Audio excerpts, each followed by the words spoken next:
In the Babylonian Talmud, Tractate Hagigah 14b, an ancient memory is recorded that serves less as a theological reflection and more as a severe hazard warning. 4 revered sages entered the Pardes, the orchard. This was no earthly garden, but the innermost chambers of divine revelation, the esoteric mechanics of creation itself. They ascended into the celestial realms while still drawing mortal breath, bypassing the natural boundaries set between the flesh and the spirit. The results were catastrophic. Ben-Azai looked upon the divine presence and died instantly, his human soul shattered by the sheer, crushing weight of infinity. Ben-Zoma looked and lost his mind, his intellect entirely consumed by the abyss of what he saw. Elisha ben Abuya looked and became an apostate, his faith irreparably broken by the paradoxical horrors and relentless glories of the heavenly court. Only one, Rabbi Akiva, entered in peace and departed in peace. This singular, haunting account establishes a terrifying precedent in ancient theology. It explicitly acknowledges that there are layers of scripture that are fundamentally unsafe.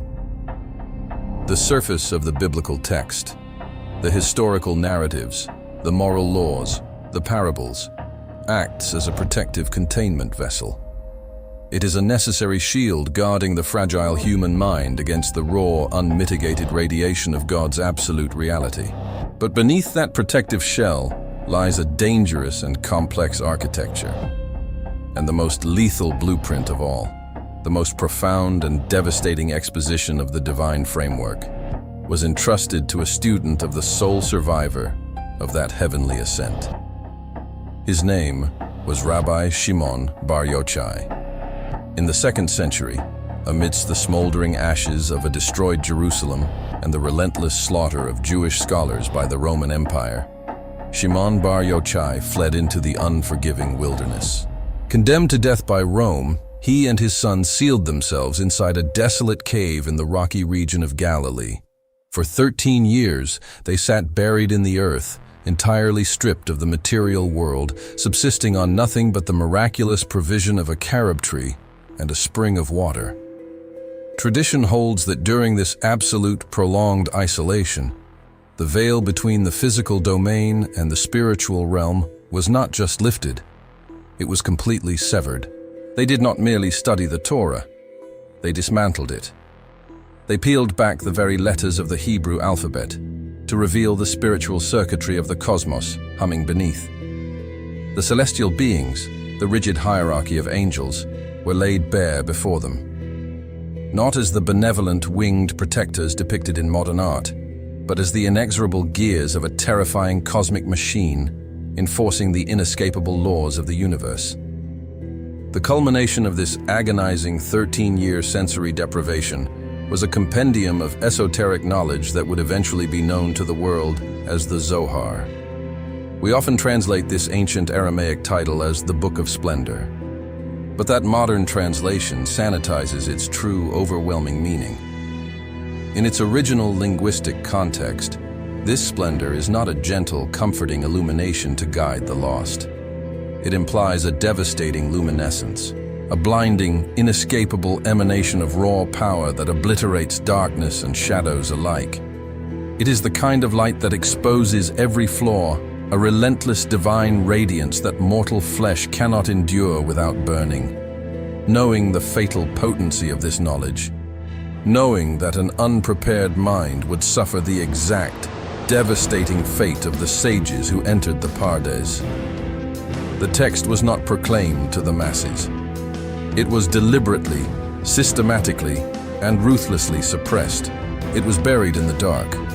For over a millennium, it existed only as fleeting whispers, fragmented traditions passed orally from a master to a single, rigorously tested disciple under the cover of absolute secrecy. It vanished into the shadows of history, intentionally concealed from the eyes of powerful emperors, orthodox theologians, and the common believer alike. The ancient architects of this concealment understood a fundamental, chilling truth. Humanity was profoundly unready to look into the abyss of God's mechanics. We are about to unearth what they tried so desperately to keep hidden in the dark for 2,000 years. We will navigate the forbidden corridors of ancient mysticism and examine the terrifying realities of the spiritual realm. If you seek the hidden truths of the ancient world, subscribe and join us in this investigation. To understand why an archive of knowledge like the Zohar had to be buried in the dark, we first have to violently dismantle the modern Western understanding of what the Bible actually is. For the past several centuries, the civilized world has comfortably, deliberately anesthetized the scriptures. We have taken the raw, terrifying texts of the ancient Near East and filtered them through the polite, rational lenses of Greco-Roman philosophy and the European Enlightenment. We have systematically reduced a sprawling, interdimensional epic of cosmic warfare, divine mechanics, and ontological terror into a sterile, manageable handbook for moral behavior. The modern religious establishment, whether in towering cathedrals or contemporary megachurches, routinely treats the Bible as a collection of inspiring allegories. They present it as a series of Sunday school fables designed to make us better citizens, to comfort us in our grief, and to assure us of a benevolent universe. This is not just a profound theological error, it is a deliberate act of spiritual self-preservation. The ancient minds that recorded these texts did not view the scriptures as mere history, nor did they view them as ethical philosophy. To the ancient Hebrews, the Torah was the underlying source code of reality itself. We must completely abandon the modern conception of language to grasp this. Today we view language as descriptive. We invent words to describe the world around us. But in the ancient Hebrew cosmology, language is prescriptive. It generates reality. When the book of Genesis states that God spoke the universe into existence, the ancient reader did not hear a poetic metaphor. They understood this as literal, vibrational physics. The 22 letters of the Hebrew alphabet were perceived as the primordial building blocks, the atomic structures of creation. To the ancient mystics, reading the Torah was not the act of reciting a story. It was the act of tracing the very energetic pathways, the volatile circuitry that holds the physical and spiritual dimensions together. Imagine the biblical text not as a book, but as the exposed wiring of a localized distortion of space-time, a divine architecture running massive, unseen currents of power just beneath the ink. Before we can even approach the secrets hidden by Shimon bar Yochai, we have to look at the world that necessitated such secrecy. We must return to a time before the text was the only connection to the divine. We must return to the temple. Modern people think of a temple as a large church, a place of quiet reflection, congregational singing, and communal prayer. The second temple in Jerusalem was nothing of the sort. It was a massive, industrial-scale facility of continuous, visceral blood sacrifice. It was an epicenter of smoke, fire, and the deafening sounds of ritual slaughter. Why? Because the ancient world understood that the intersection of the divine and the mortal was not a place of peace. It was a place of extreme, lethal volatility. The Holy of Holies, the innermost windowless sanctum where the manifest presence of the Creator was believed to dwell, was essentially a radioactive containment zone. Entering it unprepared meant instant, biological and spiritual annihilation. The high priest did not enter this space to seek personal enlightenment. He entered it once a year, on the Day of Atonement, executing a rigorous, flawless sequence of ritual mechanics. The intricate garments he wore, the precise formulation of the incense he burned, the specific blood he carried, these were not symbolic gestures. They were strict safety protocols required to survive a direct encounter with absolute, unmitigated holiness. It was spiritual thermodynamics. The temple acted as a massive grounding rod for divine electricity, absorbing the overwhelming voltage of God's presence so that the nation of Israel would not be incinerated by its proximity. But in the first century, the foundations of this reality began to crack. Decades before the final catastrophe, factions within Judea already sensed a profound corruption, a misalignment in the cosmic gears. In the desolate, searing heat of the Judean desert, A radical sect known as the Essenes abandoned the temple hierarchy altogether. They retreated to the caves of Qumran, taking their sacred scrolls with them. The texts discovered there, the Dead Sea Scrolls, reveal a community obsessed not with earthly politics, but with an invisible, impending cataclysm.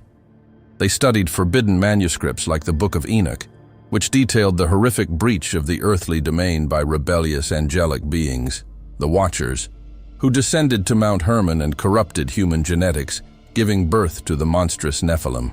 The Essenes viewed the world as a heavily contested war zone, locked in a brutal, predetermined conflict between the sons of light and the sons of darkness. They mapped out elaborate angelic calendars and apocalyptic war scrolls, preparing for a final clash that would rip the heavens open. They understood that the surface of reality was a fragile illusion covering a terrifying, multi-dimensional war. Then, the illusion shattered entirely. In the year 70 AD, the Roman legions under the command of Titus besieged Jerusalem. The Jewish historian Flavius Josephus, an eyewitness to the carnage, recorded a nightmare of unimaginable proportions. The siege starved the city until desperation bred unthinkable horrors. Josephus documents the chilling accounts of mothers consuming their own infants in the madness of famine. When the Roman siege engines finally breached the walls, the slaughter was absolute. Blood flowed through the streets in such volume that it extinguished the fires burning in the lower city. The legionnaires battered their way into the temple complex, massacring the priests as they stood at the altars. And then they set the sanctuary ablaze. The massive stones of the Second Temple, adorned with gold that reflected the sun like a mountain of snow, collapsed in a raging inferno. The Holy of Holies was violated, exposed to the sky, and burned to ash. The physical focal point of the universe, the singular conduit connecting the mortal realm to the infinite creator, was utterly obliterated. The psychological and theological shockwave of this event cannot be overstated. It was not merely a military defeat. It was a cosmic catastrophe. The ancient world was plunged into a traumatic existential darkness. The blood sacrifices stopped. The priesthood was slaughtered or enslaved. God, it seemed to the masses, had severed the cord.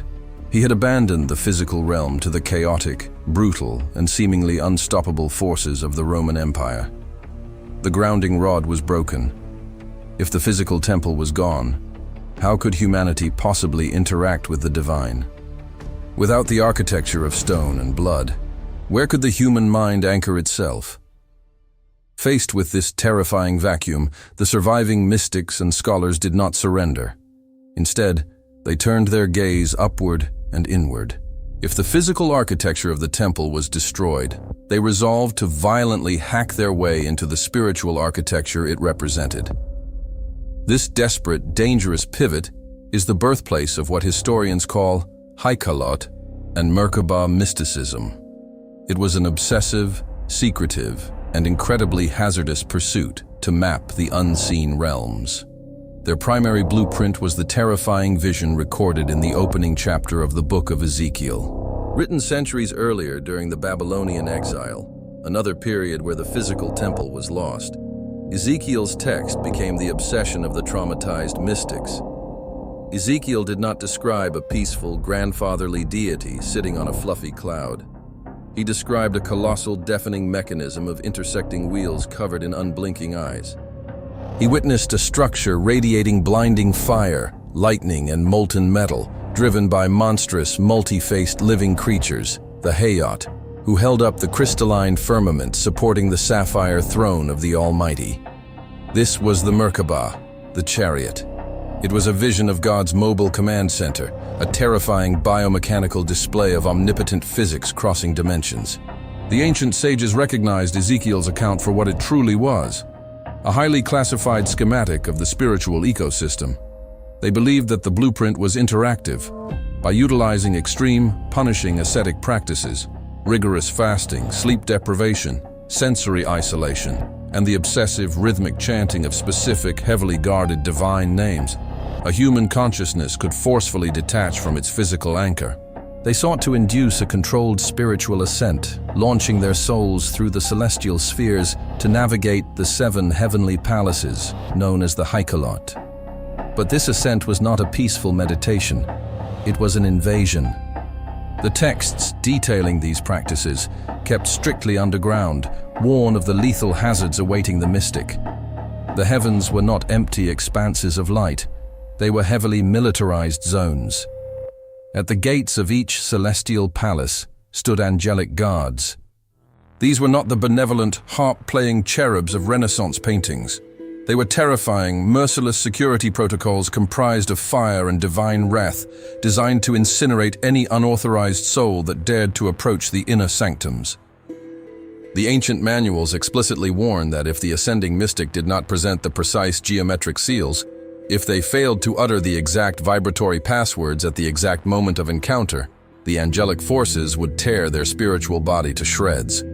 A single mispronounced syllable, a singular moment of fear or hesitation, meant the physical body left on earth would either drop dead instantly or be possessed by an irreversible raving madness. This was spiritual warfare of the highest, most lethal order. It was the unauthorized hacking of the divine mainframe.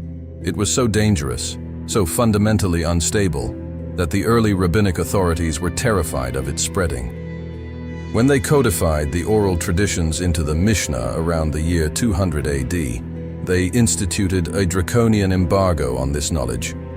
They recognized that the trauma of the Roman destruction was pushing brilliant minds into suicidal spiritual experiments. The Mishnah dictates with absolute unyielding authority.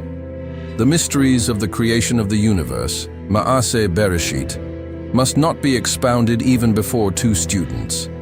And the mysteries of the divine chariot, Ma'aseh Merkabah, must not be expounded even to a single student, unless he is exceptionally wise and possesses the capacity to understand it entirely through his own intuition. They effectively locked the blueprints away. They placed heavy iron chains around the esoteric traditions because they knew that the average human mind, burdened by grief and physical limitations, would shatter upon contact with the raw, unfiltered mechanics of the universe. The rabbis constructed a protective wall of rigorous, rational, legalistic study, the Talmud, to keep the Jewish people grounded in the physical world, to ensure their survival in exile.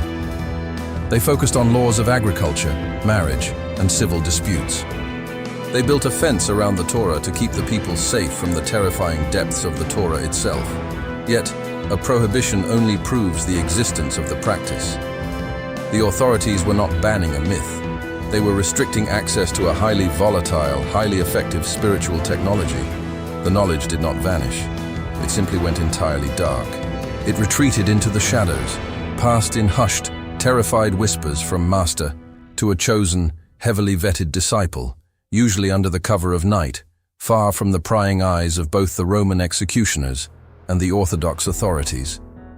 It is within this atmosphere of absolute secrecy, profound collective trauma, and terrifying esoteric exploration that the seeds of the Zohar were planted. When Rabbi Shimon bar Yochai and his son fled into that desolate cave in Galilee, escaping the Roman death sentence, they were not just hiding.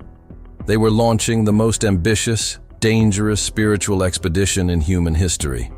Stripped of the destroyed physical temple, stripped of society, stripped of the comforting, rational legalism that the rabbis were constructing, they bypassed the sanctioned routes of worship.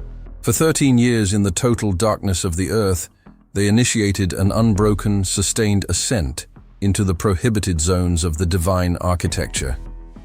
What they brought back with them was not a message of peace. It was an apocalyptic decoding of reality. The Zohar systematically deconstructs the comforting illusion of a simple, unilateral relationship between a perfect God and a flawed humanity. It introduces a universe that is painfully, fundamentally fractured. The tradition that would coalesce into the Zohar posits a terrifying premise. The very act of creation involved a catastrophic event. In order to create finite space for the universe to exist, the infinite, unknowable creator, the Ein Sof, had to contract itself. It had to withdraw its blinding light to create a void. Into this void, it emanated beams of divine energy, channeled through specific vessels. But the energy was too raw, too intensely powerful. The lower vessels could not contain the paradox of infinite light within finite boundaries, and so they shattered.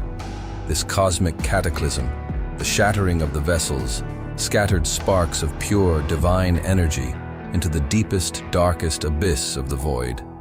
These holy sparks became trapped, embedded within the dense, dark matter of physical reality, mixing the sacred with the profane.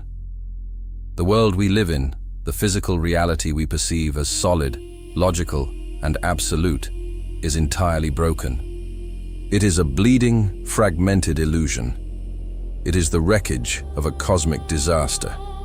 Worse still, these trapped sparks of divine light are not alone. The broken shards of the shattered vessels fell into the void and formed a thick, impenetrable crust around the holy energy. This crust, these husks, gave birth to something terrifying. The ancient texts do not merely call it evil. They refer to it as the Sitra Achra, the other side, a shadowy, parallel dimension running inversely to holy reality. A parasitic realm of demonic forces, chaotic entities, and spiritual predators that possess no life force of their own. They exist solely by feeding like leeches on the trapped sparks of divine light embedded within our physical world. The Zohar does not portray demons as little men with pitchforks punishing sinners.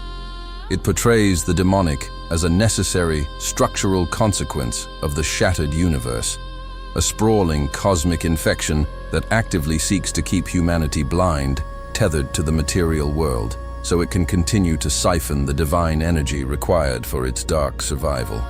If this is the true nature of reality, if the universe is a broken machine infested with cosmic parasites, and the ancient Hebrew texts are not historical stories, but the encrypted passwords to manipulate the machinery itself, then the purpose of human existence is far darker and far more demanding than any modern religion dares to admit. It implies that God requires our intervention just as desperately as we require His. And the mechanics of that intervention were too dangerous to ever see the light of day. To intervene in a shattered universe, to manipulate the broken machinery of reality, one must first possess the manual of its original architecture. But the architects of the Zohar understood that such a manual could never be written in plain sight. It had to be encrypted, buried beneath layers of narrative camouflage, disguised as the mundane history of a nomadic desert tribe. The sages established a rigorous framework for reading the ancient Hebrew texts, divided into 4 escalating levels of penetration. They called this system Pardes, an acronym formed by the first letters of these 4 ascending tiers. The first level is Peshat, the simple, literal meaning. This is the surface narrative, the stories of kings, battles, floods, and earthly laws. It is the protective shell designed to satisfy the uninitiated mind. The second level is Remez, the allegorical meaning, where words hint at deeper philosophical or moral truths. The third is Dirash, the homiletical meaning, heavily utilized by the rabbis in the Talmud to extract legal precedents and ethical codes. But the Zohar abandons the safety of the first 3 levels entirely. It operates exclusively and violently within the 4th and final tier, Sod, the secret. When the mystic enters the realm of Sod, the Bible ceases to be a book of stories. The ink on the parchment undergoes a terrifying transmutation. The ancient sages taught that the physical Torah scroll, the black ink inscribed on white animal skin, is merely a 2-dimensional shadow of a multi-dimensional energy construct. They declared that the primordial Torah was written with black fire upon white fire. When we read the text in the realm of Sod, we are no longer reading words. We are examining the exposed, high-voltage schematics of the universe. The characters themselves, the consonants and the vowels, are not linguistic symbols. They are autonomous, energetic entities. They are the periodic table of the spiritual elements. To prove this, the Zohar hacks the very first word of the book of Genesis. For millennia, The Western world has read the opening line of the Bible as a simple declaration of time. In the beginning, God created the heavens and the earth. But the Zohar points out a glaring grammatical anomaly in the original Hebrew. The first word is Bereshit. The prefix is the Hebrew letter Bet. Etymologically and grammatically, the word does not translate to "in the beginning." The precise structural translation is "with a beginning," or more accurately, "by means of the beginning." The text is not telling us when God created the universe. It is identifying the tool he used to do it. The beginning is not a point in time. It is a primal, concentrated singularity of divine thought. The Zohar forces us to look at the geometry of the first letter itself. The letter Bet is constructed with 3 solid walls, top, bottom, and right side, and it is entirely open on the left, facing forward into the rest of the text. The mystics explain that this is a strict physical and temporal containment protocol. You are forbidden to look at what is above, forbidden to look at what is below, and forbidden to look backward into what preceded creation.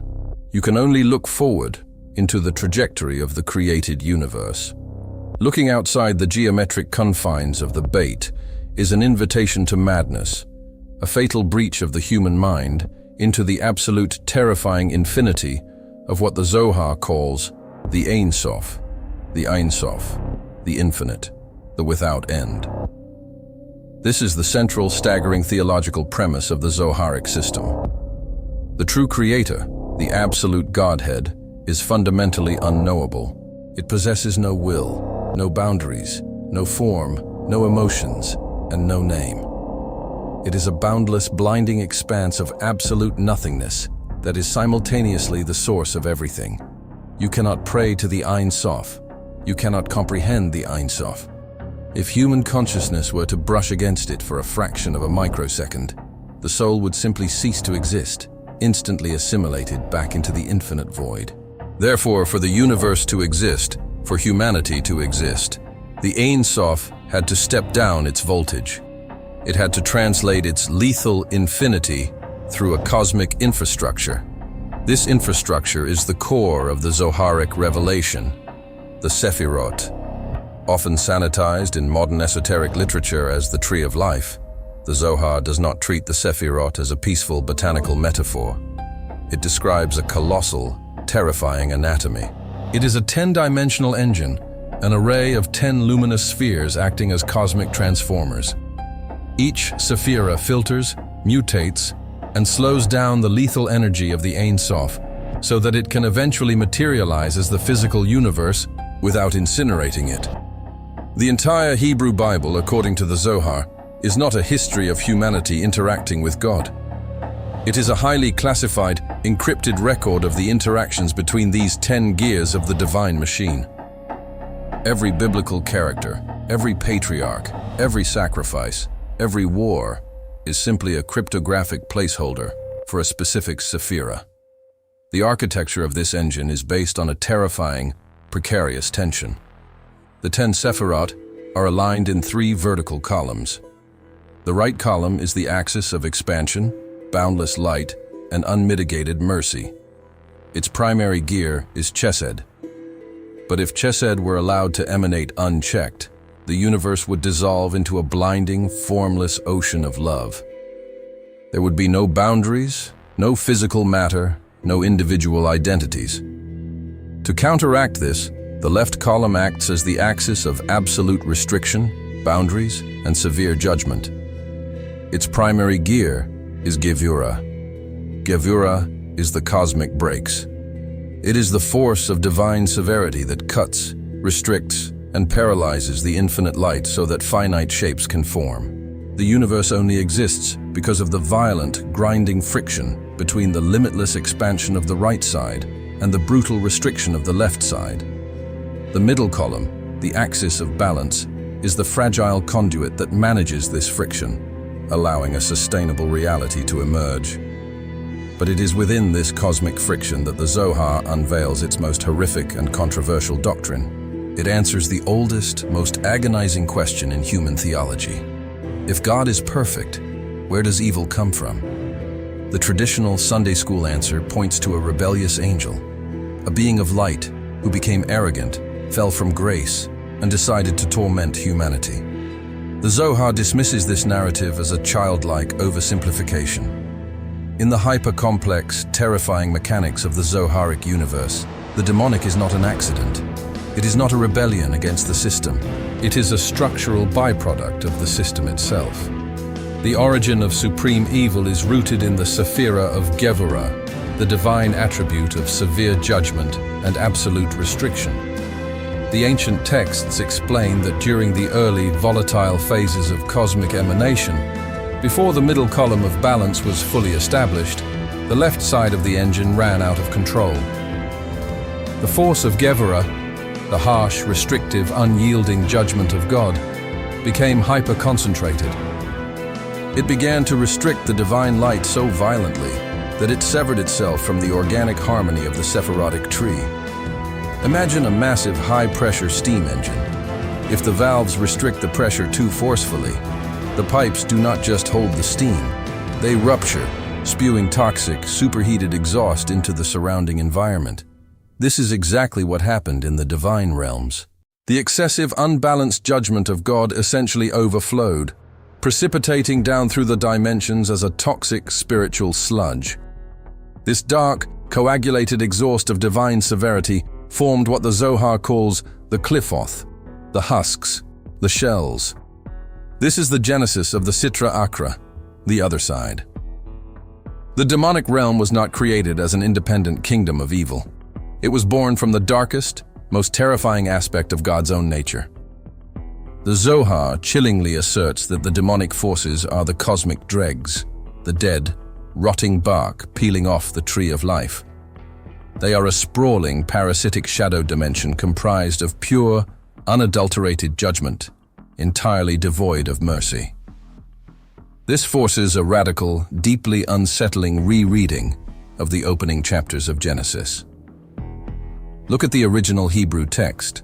In Genesis chapter 1, during the brutal, mechanical 6 days of creating the physical universe, the name used for the Creator is exclusively Elohim.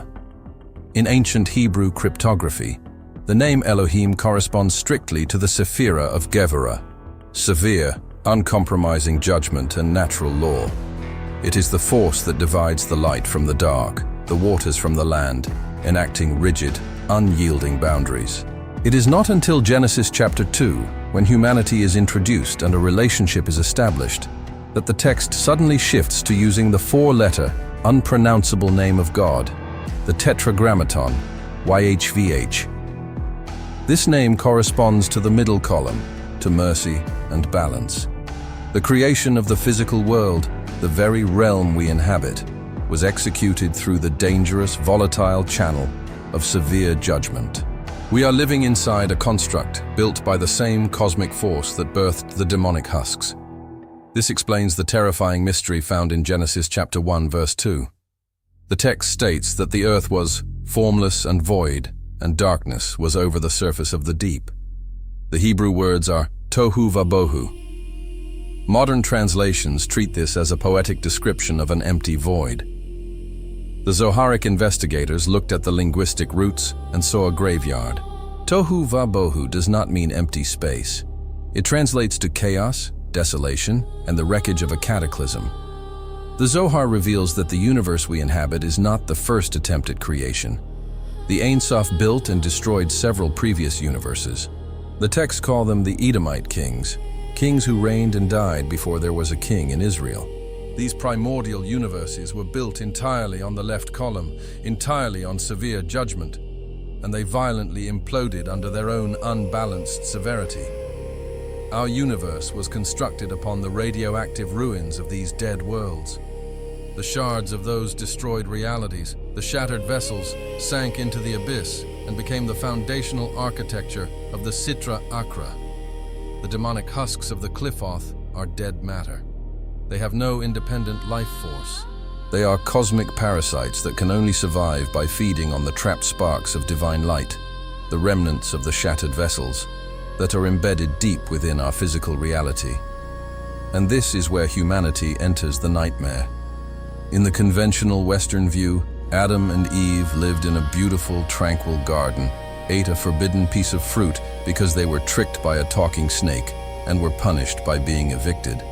The Zohar shreds this elementary narrative. The Garden of Eden was not a botanical preserve. It was the central command grid of the cosmos. Adam was not a naked, naive caveman. The text describes Adam Kadmon, the primordial man, as an unfathomably massive, luminous entity whose spiritual body literally encompassed all 10 Sephirot. He was designed as the ultimate cosmic conduit, the central processing unit intended to maintain the delicate balance between the upper realms of light and the lower realms of matter. The two trees in the center of the grid were not agricultural anomalies. They were physical representations of the cosmic columns. The tree of life was the unified flowing circuitry of the Sephirot in perfect harmony. The tree of the knowledge of good and evil was the localized manifestation of the Shekhinah, the lowest Sephira, the feminine, immanent presence of God that interfaces directly with the physical world. The serpent was not an animal. The original Hebrew word is nachash, a term that shares the exact same numerical value through the ancient cipher system of gematria as the word Mashiach, or Messiah. The Nachash was a hyper-intelligent, lethal manifestation of the Sitra Achra, the other side, seeking to breach the containment grid. The sin in the garden was not disobedience regarding an apple. It was a catastrophic act of cosmic sabotage. When Adam interacted with the tree of knowledge outside of the unified system, he forcefully severed the Shekhinah from the upper 9 Sefirot. He detached the presence of God from the source of divine life. This event, known in the esoteric texts as the Exile of the Shekhinah, caused a massive, multi-dimensional short circuit. It collapsed the spiritual architecture. The divine sparks fell deeper into the abyss, and the parasitic husks of the Qliphoth rushed in to attach themselves to the physical world, feeding on the fractured energy. God did not simply kick humanity out of a garden. God was fractured by humanity's action. The Zohar paints an agonizing portrait of a creator, alienated from himself, a universe bleeding divine energy into the mouths of cosmic parasites, and an earthly reality entirely dominated by the shadow realm. To confront this terrifying reality, Rabbi Shimon bar Yochai did not merely write an essay. He convened what the Zohar records as the Idra Rabbah, the Great Assembly. He gathered his 10 most advanced disciples in a remote, hidden threshing floor, far from civilization, to initiate an unprecedented, combined spiritual ascent. Their goal was not just to observe the machinery, but to document the absolute deepest, most lethal secrets of the divine anatomy, to map the face of the macro-prosopis, the Ancient of Days. The text of the Idra Rabbah is suffocating in its intensity. It abandons all pretense of metaphor and describes the configuration of the divine utilizing terrifying, hyper-detailed anthropomorphism. Shimon bar Yochai begins to expound on the white hair of the Ancient of Days, describing how each individual strand functions as a conduit channeling the raw voltage of the Ein Sof into the lower universes. He details the 13 configurations of the divine beard, explaining that every lock of hair, every spatial geometric arrangement, dictates the exact flow of mercy or absolute annihilation into the physical world. He is not describing a human face. He is describing a cosmic control panel so unimaginably complex and potent that human language breaks under the strain. He speaks of the unblinking eye of providence, an eye that has no eyelid, because if the gaze of the Ancient of Days were broken for a single microsecond, the entire universe, all dimensions, all angels, and all matter would instantly evaporate into the void. The spiritual pressure generated in that physical location, the sheer volume of divine radiation being channeled into the minds of the 10 disciples as they conceptually mapped the inner core of the Creator, was unsustainable. The text records that as Shimon bar Yochai unveiled the deepest configurations of the upper Sephirot, the physical world began to violently destabilize around them. The threshing floor was engulfed in fire. Ethereal, terrifying entities descended to witness the breach. And then the containment failed. 3 of the 10 disciples, Rabbi Yossi, Rabbi Chizkiah, and Rabbi Yisa, could not handle the voltage. As the supreme unmitigated truth of the divine anatomy was spoken aloud, their physical bodies simply gave out. Their souls were violently ripped from their flesh, instantly absorbed into the blinding light of the celestial gears they were attempting to comprehend. They died on the spot, incinerated by the sheer theological mass of the revelation. Shimon bar Yochai did not stop the assembly. He could not. The machinery was in motion. The remaining survivors wept, terrified, trapped in a maelstrom of divine fire and lethal truth, as their master continued to dictate the exact parameters of the spiritual physics that hold our broken world together. This is the text that was buried. This is the manual that was deemed too dangerous for the human mind. The Zohar does not offer comfort. It offers a terrifying diagnosis. It demands that we look at our reality not as a testing ground for morality, but as a heavily contested, bleeding war zone, swarming with unseen predators feeding off the fractured light of a catastrophic cosmic anomaly.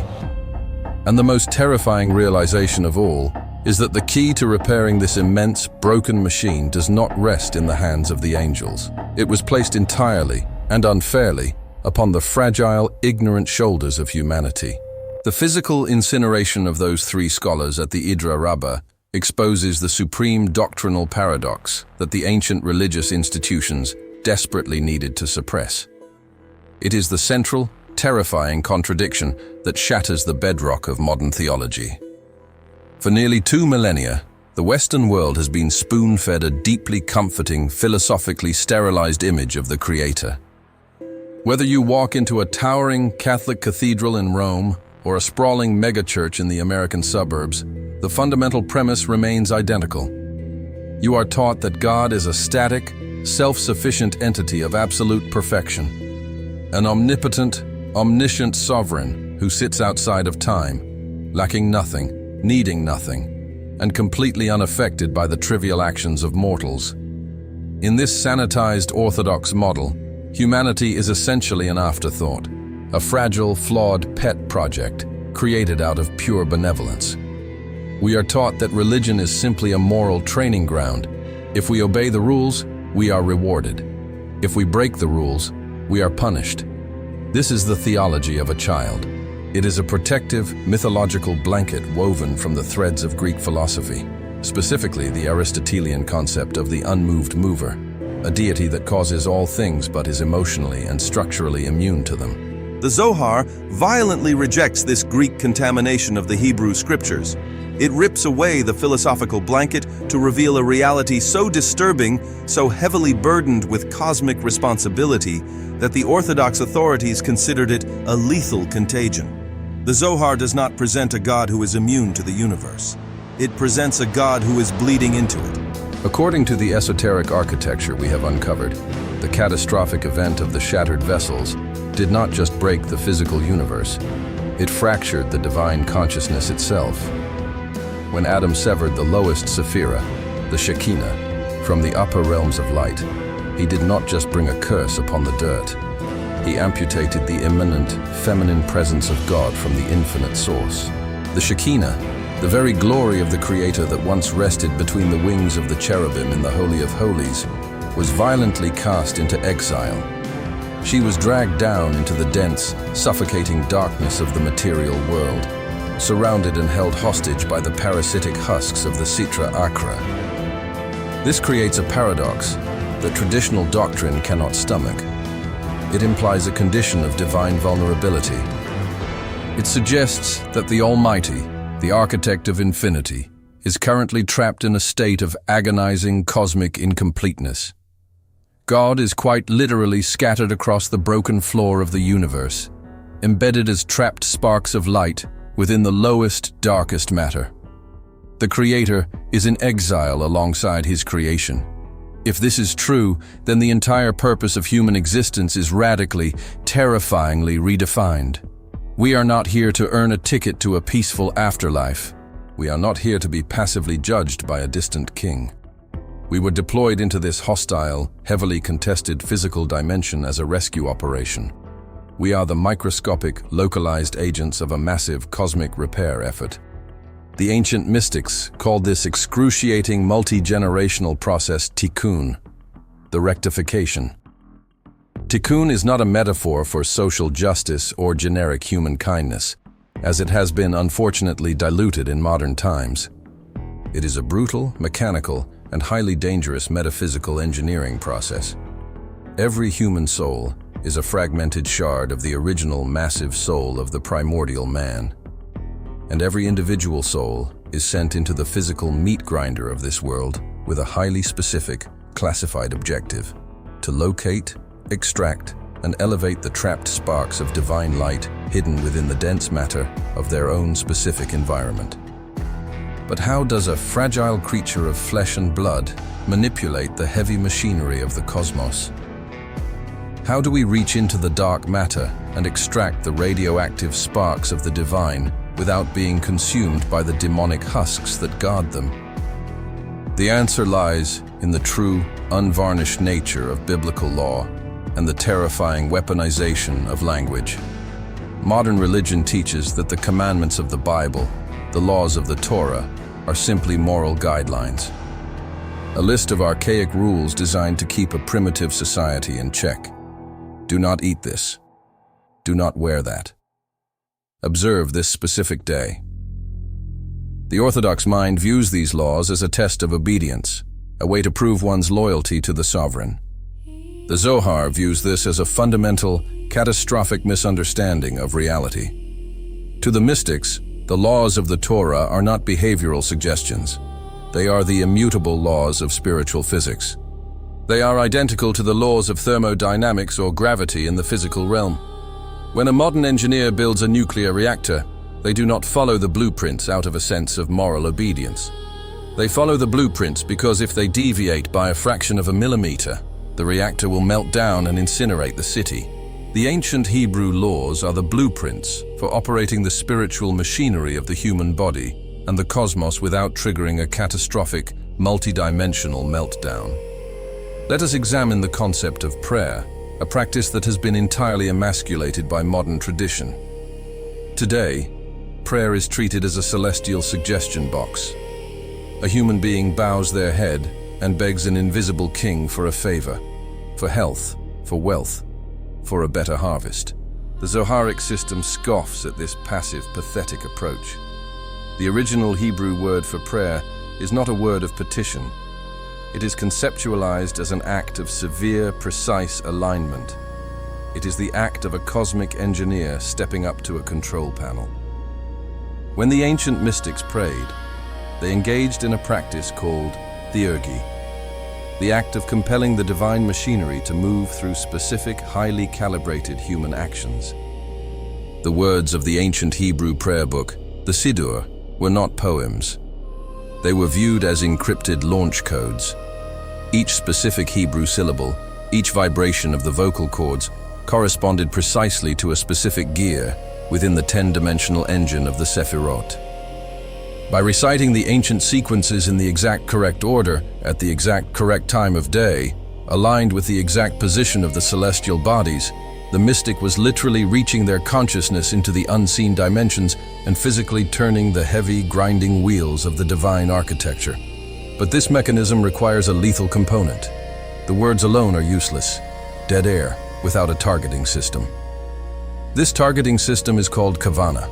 It translates roughly to intention, but in the context of the Zohar, it is a hyper-concentrated, almost violently intense spiritual focus. It is the ability of the human mind to hold the complex, multi-dimensional geometry of the Sefirotic tree in their consciousness, while simultaneously vocalizing the Hebrew codes. If a mystic utters the codes without the proper kavana, it is like firing a massive artillery shell blindly into a crowded city.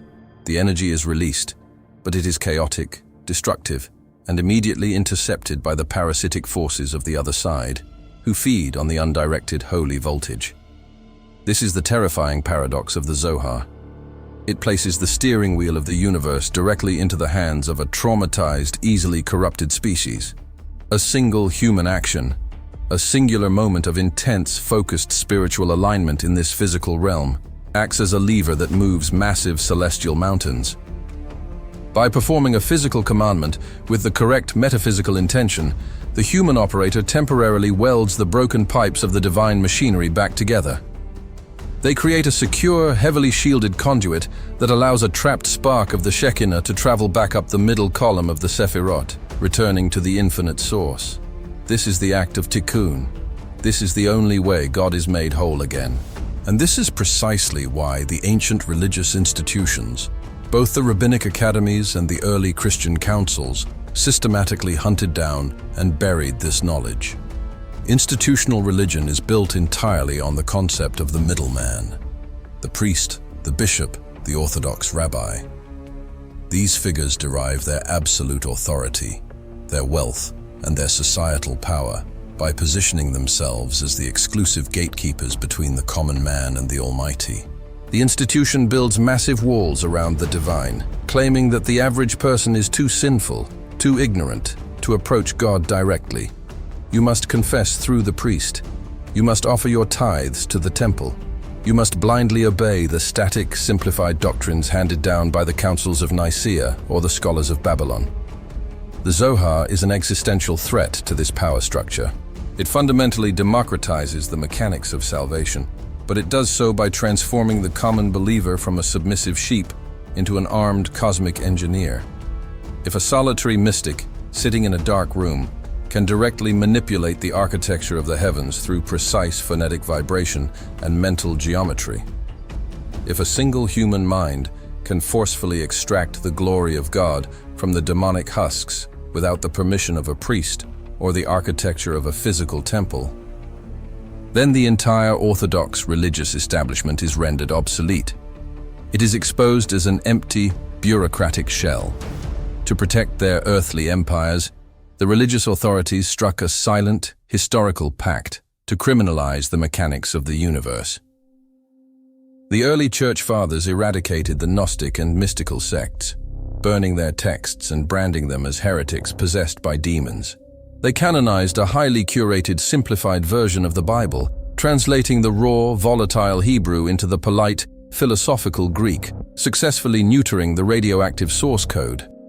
Simultaneously, the Orthodox Jewish authorities constructed the massive legal fortress of the Talmud, forbidding any exploration of the upper realms, demanding that the people look strictly downward at the physical laws of agriculture and civil dispute. They agreed to hide the wiring of the universe, preferring a safely managed, ignorant flock to a legion of spiritually armed, dangerously potent operators. But burying the truth does not alter the physics of reality. By suppressing the mechanics of the universe, the religious institutions left humanity completely blind to the lethal hazards of the ecosystem we inhabit. They stripped us of our armor and sent us walking into a minefield, armed with nothing but moral platitudes. Because the Zohar reveals a terrifying truth about the nature of human failure. What Orthodox religion calls sin is not merely a moral infraction that makes God angry. God does not have human emotions. The Ein Sof does not experience petty wrath or bruised ego. In the hyper-complex spiritual physics of the Zoharic system, a sin is a mechanical sabotage. It is a contractual breach of the cosmic architecture. We must understand the true nature of the realm we occupy. This physical dimension is situated at the absolute bottom of the cosmic drain. It is the point of maximum density, where the divine light is the weakest and the parasitic husks of the cliff-oth are the thickest. We live in a world heavily occupied by the Sitra Achra, the other side. These demonic forces, born from the toxic exhaust of God's own unrestrained judgment, are not chaotic beasts. They operate with terrifying, cold, legalistic precision.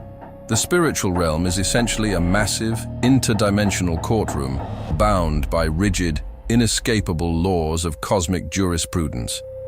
Even the Almighty cannot violate these laws without unraveling the fabric of reality.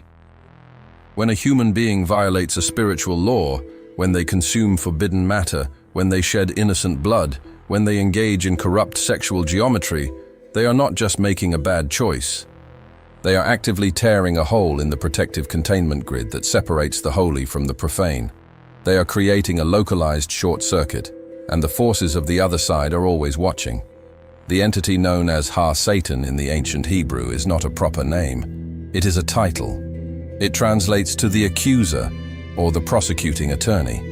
The Zohar details how the armies of the Sitra Achra constantly patrol the lower dimensions, operating exactly like legal vultures. The moment a human being creates a spiritual short circuit through sin, the accuser instantly files a cosmic injunction. They demand immediate legal access to the divine energy that is bleeding out of the ruptured conduit. Because the laws of the universe demand absolute balance, the cosmic court must grant the demonic forces the right to attach themselves to the sinner.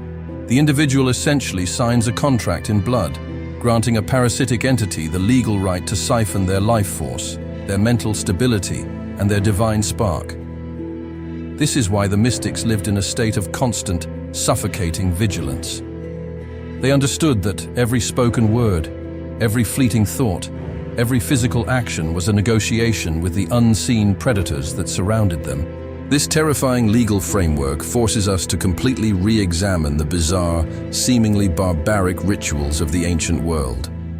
Look at the absolute strangeness of Yom Kippur, the Day of Atonement, the holiest day in the ancient biblical calendar. The orthodox reading of Leviticus chapter 16 describes a bizarre ritual where the high priest takes two identical goats. One is sacrificed on the altar to YHVH, the God of Israel. But the other goat is not sacrificed to God. The high priest lays his hands upon its head, verbally transfers all the sins, all the toxic spiritual exhaust of the entire nation into the animal, and then it is led out into the desolate, uninhabited wilderness and pushed off a cliff.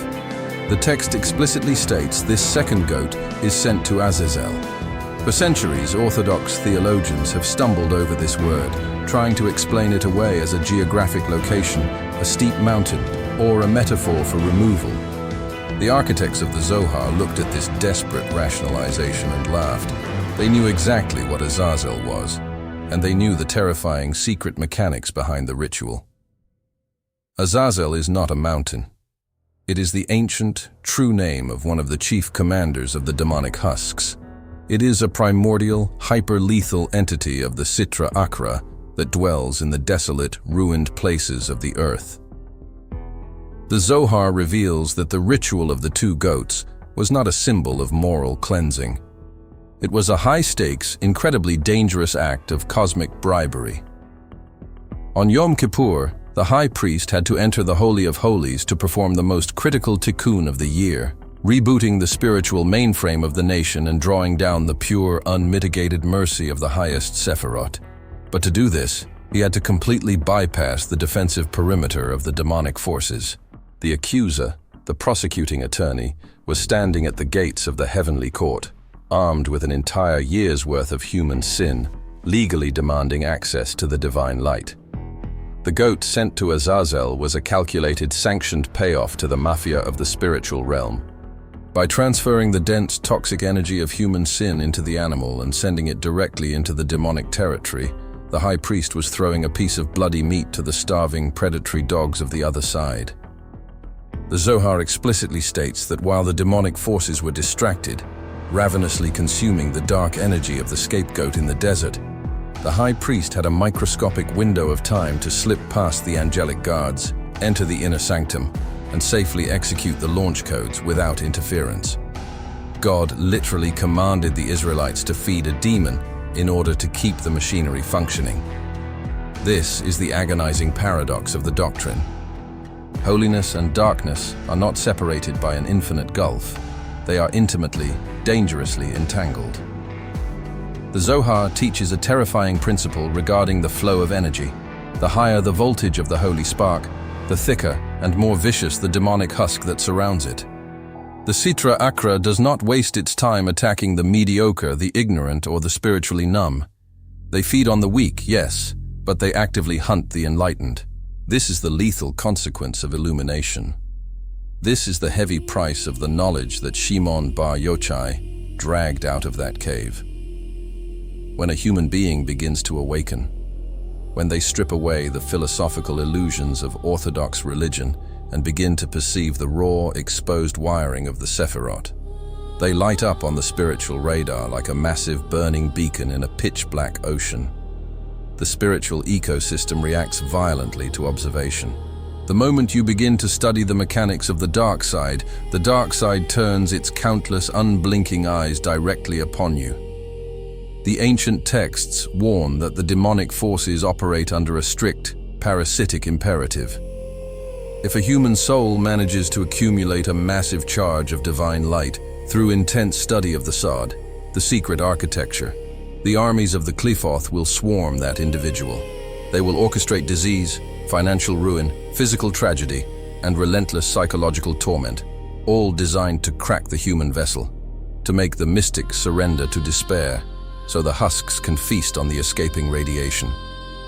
This is why the greatest mystics, the Tzaddikim, the righteous pillars of the universe, are almost always documented as living lives of horrific, unending suffering. They are acting as lightning rods, absorbing the brutal counterattacks of the demonic realm so that the rest of humanity can sleep peacefully in their ignorance. The orthodox masses are protected by their lack of voltage. Their prayers are weak, their intentions are shallow, and their spiritual footprint is negligible. The other side ignores them, content to let them live in the comforting delusion of a safe, philosophical religion. But for those who dare to read the encrypted text, For those who realize that the Creator is fractured, that the universe is a bleeding machine, and that the words of the ancient prophets are the launch codes for a cosmic war, there is no retreat. They have crossed the event horizon of the paradox. They understand that to heal the infinite, they must willingly engage in hand-to-hand combat with the absolute darkest, most terrifying forces of the abyss. they must walk the razor's edge between pure divine revelation and complete psychological annihilation. The modern mind looks upon the 21st century with a supreme, almost impenetrable arrogance. We stand surrounded by towering monoliths of steel and glass. We split the atom. We weave fiber-optic nervous systems across the ocean floors. And we congratulate ourselves on having finally conquered the dark, superstitious fears of the ancient world. The orthodox theologians and the secular scientists alike share a fundamental delusion. They believe that humanity has evolved out of the shadows. They believe the demons of the ancient texts have been exorcised by the cold, sterile light of the European Enlightenment and the scientific method. The Zohar looks down upon this modern technological empire and issues a terrifying, mocking verdict. We have not conquered the darkness. We have simply built a denser, more sophisticated prison. The physical world has not evolved. It has merely hardened. The concrete, the silicon, the digital frequencies that saturate our atmosphere are not evidence of our liberation. They are the ultimate, heavy calcification of the Qliphoth. They are the thickest, most impenetrable husks the Sitra Achra has ever constructed to hide the trapped, bleeding sparks of the divine. We are not living in the age of reason. We are living in the terminal, most heavily occupied phase of a shattered universe. To understand the prophetic timeline encoded within the esoteric texts, we must understand the concept of the cosmic hourglass. The Zohar teaches that the process of Tikkun, the excruciating multi-generational extraction of the divine sparks from the demonic mud, is not an infinite task. There is a terrifying mathematical limit to the human timeline. Deep within the upper celestial architecture, there resides a spiritual treasury known as the Guf, the Chamber of Souls. According to the ancient mystics, this chamber contains the exact, finite number of human souls that were fractured from the primordial Adam during the catastrophe in the garden. Every time a human being is born, a soul is drawn from the Guf and violently injected into the physical meat grinder of this dimension to perform its highly specific extraction mission. The terrifying reality of our present moment is that the Guf is almost empty. For thousands of years, the mystics, the prophets, and the broken masses of humanity have been unknowingly sifting through the wreckage of the cosmos, pulling the holy radiation out of the dark matter. Generation after generation, the sparks have been liberated and sent back up the middle column of the Sefirotic. We are now nearing the absolute bottom of the cosmic barrel, the final, heaviest, most deeply embedded sparks remain trapped in the darkest layers of the physical world, heavily guarded by the most ancient and lethal commanders of the other side. Because the divine sparks are the sole food source for the demonic husks, the success of the Tikkun over the millennia has created a catastrophic crisis in the shadow dimensions. The Sitra Achra is starving. When a parasitic entity runs out of sustenance, it does not die peacefully. It becomes hyper-aggressive, erratic, and apocalyptic. It tightens its grip on the host, violently squeezing the remaining life force to extract the final drops of energy. This spiritual starvation is the hidden, terrifying engine driving the unprecedented chaos of the modern world. The crushing weight of contemporary existence, the global epidemics of paralyzing anxiety, the sudden, inexplicable societal fragmentation, the mass psychological unraveling. This is not merely the result of bad politics or chemical imbalances. It is the agonizing pressure of the demonic realm suffocating humanity. The forces of the other side are orchestrating localized and global traumas, generating immense waves of human fear, despair, and bloodshed, because human agony produces the low-frequency, chaotic energy they desperately need to survive their impending starvation. They are trying to crack our minds to get to the light hidden in our bones. This brings us to the true nature of the biblical end times. The ancient prophecies did not predict a geopolitical conflict over earthly borders. When the texts speak of the final wars, they are describing a dimensional collapse. The Zohar reveals that the 70 nations of the earth are not governed by human politicians. They are controlled by 70 Sarim, 70 terrifying angelic princes installed in the upper spheres. These cosmic entities act as the spiritual governors of the physical territories. But as the structural integrity of the Qliphoth begins to fail, as the demonic husks weaken from starvation, these angelic governors are drawn into a brutal, winner-take-all civil war in the heavens. What we perceive on Earth as sudden military invasions, collapsing economies, and political madness are simply the physical, three-dimensional shadows cast by massive, invisible dreadnoughts clashing in the Sefirotic engines of Netzach and Hod, the cosmic pillars of victory and submission. The bloodshed on the ground is merely the exhaust of the war raging above. The culmination of this celestial war is described in the prophecy of Gog and Magog. Modern scholars endlessly debate which modern nation represents these ancient names. They pore over maps, looking at the dirt, completely missing the terrifying metaphysical reality. Gog and Magog do not represent a human army. They represent the final, ultimate amalgamation of unmitigated Gevura, the supreme concentration of severe, destructive divine judgment. It is the moment when the Sitra Achra, backed into a corner, stops hiding behind the illusion of human politics and manifests its full, horrific power directly into the physical plane. It is a total, violent breach of the dimensional containment grid. This is the true, terrifying meaning of the apocalypse. The original Greek manuscripts do not use a word that signifies the end of the physical world or a fiery explosion. They use the word apocalypsis. This does not mean destruction. It means the violent, agonizing ripping away of a veil. It is the sudden, catastrophic exposure of the underlying machinery. The apocalyptic event is the moment when the comforting illusion of the physical universe is violently peeled back, and the fragile human mind is suddenly forced to look directly at the grinding, terrifying gears of the divine architecture, the swarming legions of the demonic, and the absolute reality of the spiritual war they have been unknowingly fighting since birth. Without a cosmic circuit breaker, the trauma of this unveiling, the apocalypsis, would instantly incinerate the collective human consciousness. The human mind would shatter exactly as the ancient sages shattered when they entered the Pardes. Into this terminal, explosive collapse steps the figure of the Mashiach, the Messiah. But the Zohar completely eradicates the comforting, sanitized image of a peaceful shepherd coming to hand out rewards to the faithful. The Messianic entity is a devastating cosmic anomaly, a highly specialized weapon designed for multidimensional demolition. Remember the terrifying linguistic cipher we uncovered earlier. The Hebrew word for the Messiah, Mashiach, shares the exact same numerical value as the word Nachash, the primordial serpent that caused the catastrophe in the garden. This is not a coincidence. It is the ultimate paradoxical blueprint of redemption. To defeat the lethal poison of the Sitra Achra, the Messiah cannot remain safely in the upper realms of blinding light.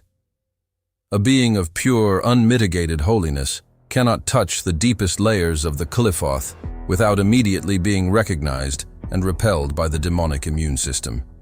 Therefore, the Mashiach must become the ultimate infiltrator. The Zohar explains that the Messiah must willingly wrap himself in the darkest, most contaminated garments of the demonic realm.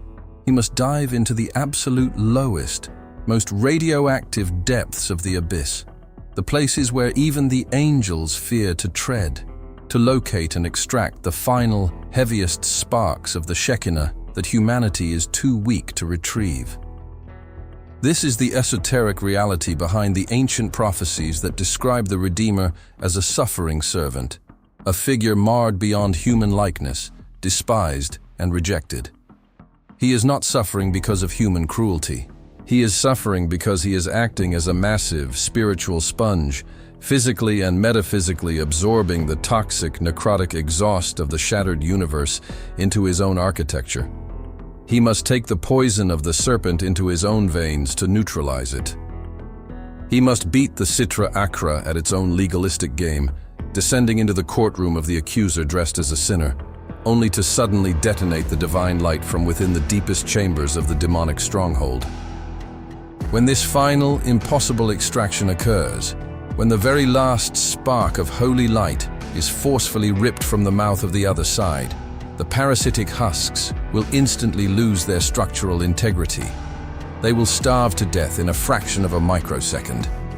And without the dense, restrictive husks of the Qliphoth holding the physical world together, matter itself will lose its function.